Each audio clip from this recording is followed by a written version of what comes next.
Cerita seorang gadis yang menonton film horor sendirian di bioskop viral di media sosial. Cerita tersebut terekam dalam video yang diunggah oleh akun TikTok @hygen pada Jumat 18 Juni 2021 kemarin. Dalam video tersebut, akun @hygen awalnya memiliki niat untuk me time dengan nonton film horor ke bioskop. Ternyata, sesampai di bioskop, suasana yang terlihat sangat sepi dan tidak ada penonton lain.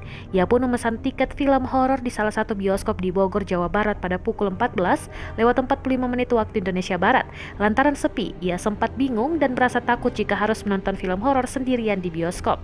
Setelah sampai di studio, rupanya kekhawatiran akun @hygen menjadi nyata. Di dalam studio itu ia hanya sendiri dan tidak ada orang lain yang menemaninya. Sontak momen tersebut cukup membuat akun @hygen ketakutan, terlebih saat mendengar efek suara dari film yang menggelegar.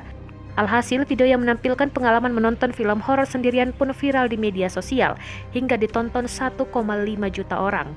Saat dikonfirmasi tribunnews.com, pengunggah bernama Jin Anggita ini membenarkan ceritanya.